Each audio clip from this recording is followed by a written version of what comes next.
Assalamualaikum warahmatullahi wabarakatuh. Pada kesempatan ini saya akan membahas materi tentang manusia dan kehendaknya.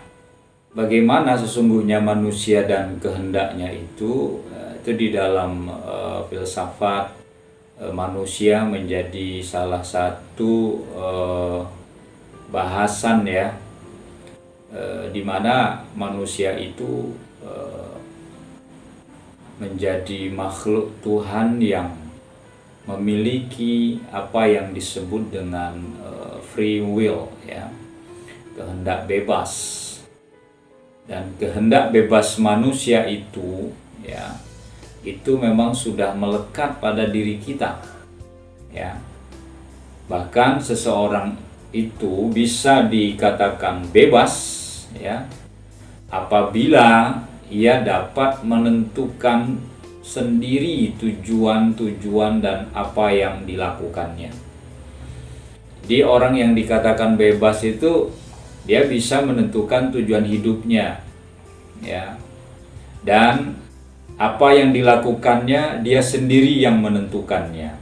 Artinya Anda tidak diatur untuk menentukan masa depan Anda. Orang tua kalian misalnya, saya, Anda sama lah, kita itu orang tuanya menyarankan, nanti kamu kuliah ya nak, nanti kamu kuliah di prodi ini, di jurusan ini. Kalau orang tua kalian ngerti misalnya kan, kadang terserah kamu ambil nak, terserah kamu saja yang kamu sesuai gitu kan.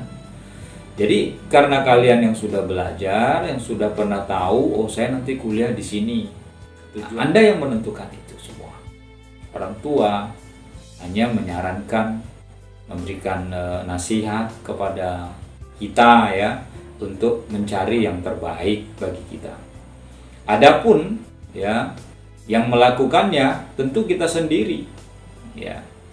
Bagaimana kalian kuliah sukses dan berhasil ya tergantung bagaimana kalian belajar dengan baik, mengikuti mekanisme pendidikan yang dilakukan. Dan yang kedua, manusia ya dapat disebut bebas apabila dapat memilih antara kemungkinan-kemungkinan yang ada baginya. Jadi kemungkinan-kemungkinan yang ada itu kita bisa memilihnya. Ya kalau enggak ini, ya ini. Kemungkinan ini tidak betul ini, berarti mungkin saya milih yang ini. Gitu. Nah itu adalah sesuatu yang memang kita bebas untuk memilihnya. Ya.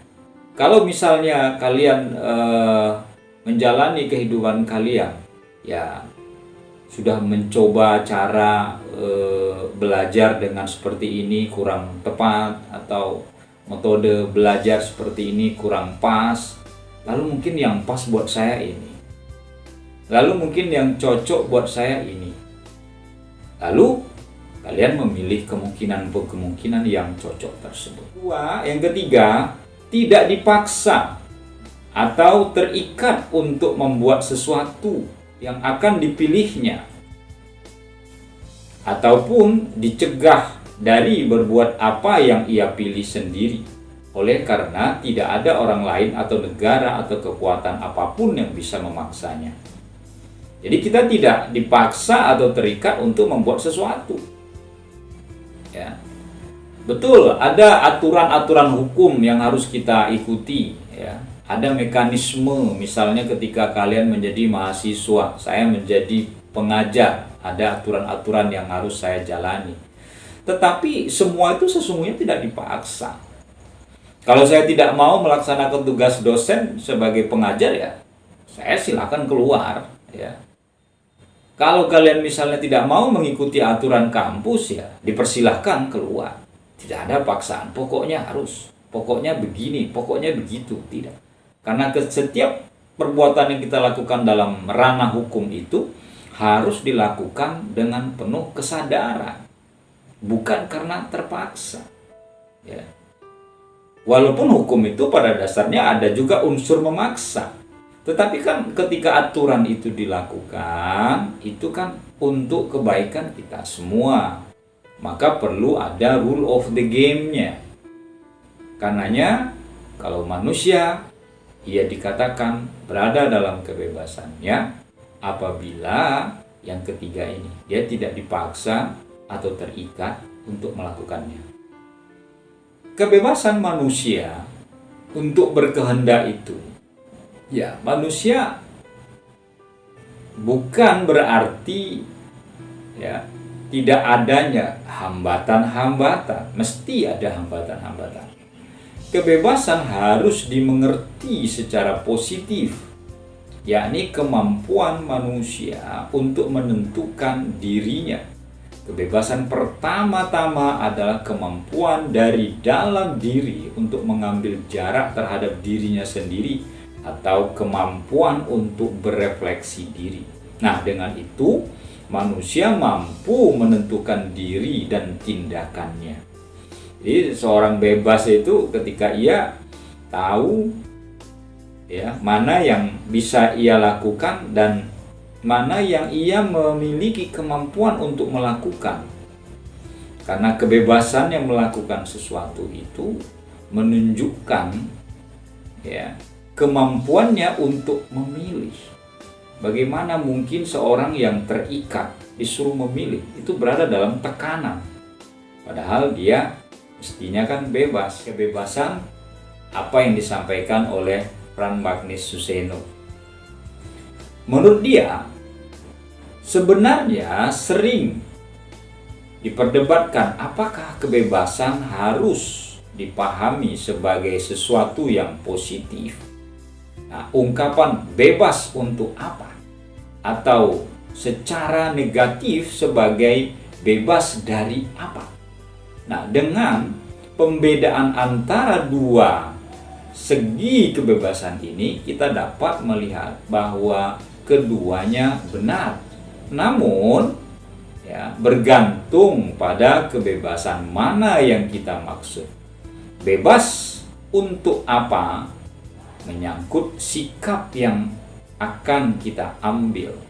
Jadi yang dipertanyakan adalah sesungguhnya ya kebebasan eksistensial, bebas dari apa sendiri, lebih pada kebebasan sosial. Ya, kalau bebas dalam pengertian eksistensial itu kan bebas manusia dengan keberadaannya. Bahkan dengan ekstrim, Jean-Paul Sartre mengatakan bahwa agama itu sesungguhnya menghalangi manusia dalam kebebasannya. Kenapa bisa begitu? Argumen Sartre adalah karena agama menyuruh kita harus begini, agama mengungkung kita harus begitu, melaksanakan perintah, menjauhkan larangan, kan begitu dalam agama. Sementara manusia dengan eksistensinya adalah makhluk yang bebas, ya tidak boleh terikat. Kalau agama itu mengikat manusia, maka manusia harus meninggalkan agama. Kalau itu Sartre ya, yang dia adalah salah satu tokoh eksistensialis yang berasal dari Prancis itu. Misalnya kalau kita melihat dalam kacamata Islam, sungguhnya bahwa di dalam Islam itu ada aliran yang sangat bebas dalam berpandangan. Apa yang dilakukan oleh Mu'tazilah misalnya, bahwa manusia itu punya kehendak bebas untuk melakukan sesuatu tanpa batas. Ya.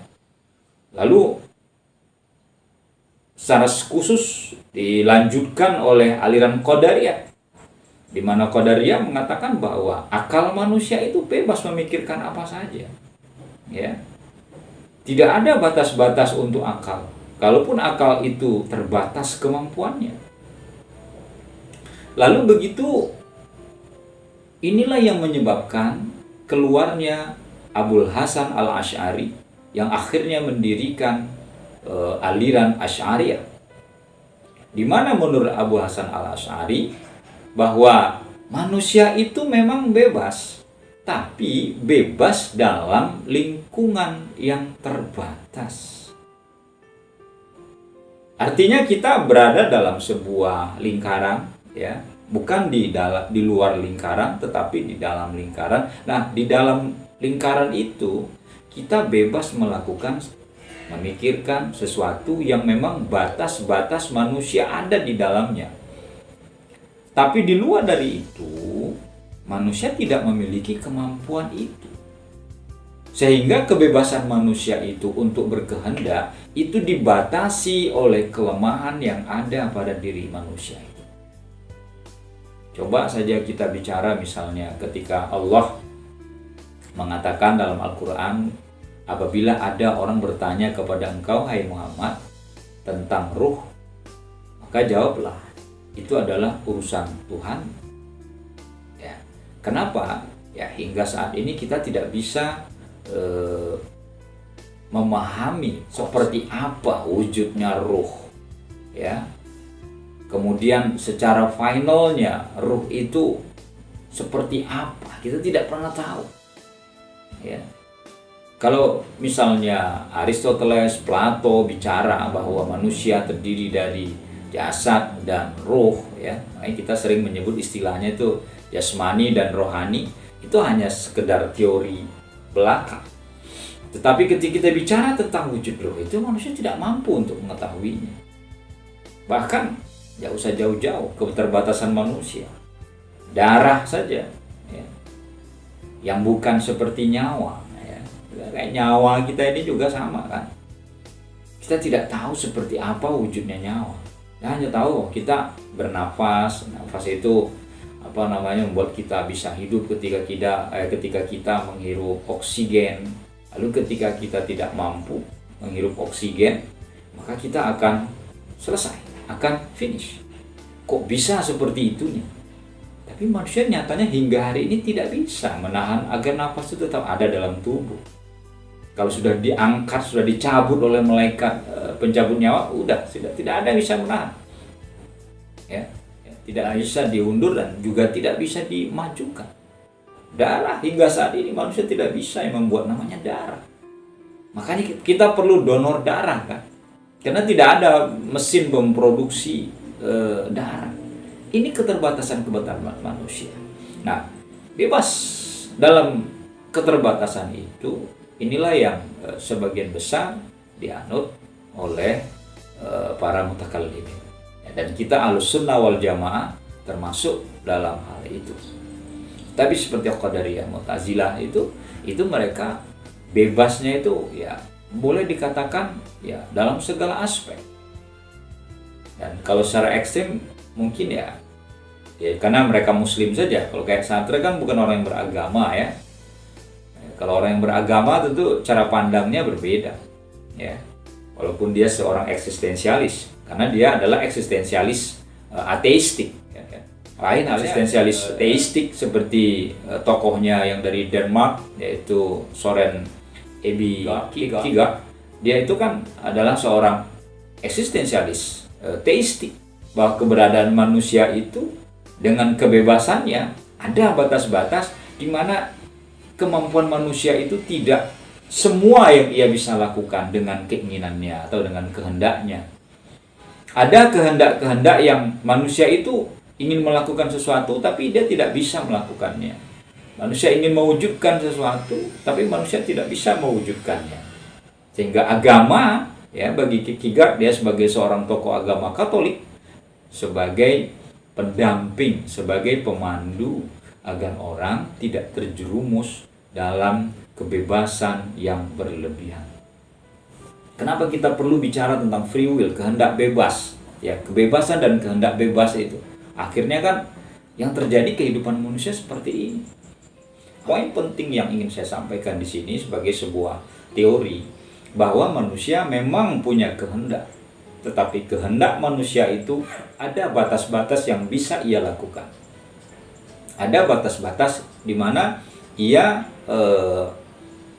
terikat oleh aturan-aturan tersebut. Karena aturan itu sesungguhnya dibuat itu adalah untuk keteraturan, ya, untuk kebaikan kita bersama. Tidak ada aturan itu dibuat untuk menjerumuskan orang, itu tidak ada, ya. Karena memang aturan itu adalah untuk kebaikan kita bersama, ya. Kan orang bilang, ini kan negara bebas, kita bisa melakukan apa saja. Kalau semuanya orang bebas, atas nama kebebasan orang melakukan itu, mungkin ya akan semakin banyak orang menghujat orang lain, menghujat keyakinan orang lain atas nama kebebasan berkehendak. Ya, Islamophobia itu kan masih ya di Eropa itu. Kemarin yang terjadi di majalah Charlie Hebdo, dan juga terjadi di Denmark ya. Orang-orang yang sama Islam itu alasannya atas nama kebebasan, dia menghina Islam, menghina Nabi Muhammad. Lalu HAM mengatakan, atau pimpinan mereka mengatakan, seperti di Perancis kan Emmanuel Macron mengatakan itu kan kebebasan, di negara kami boleh.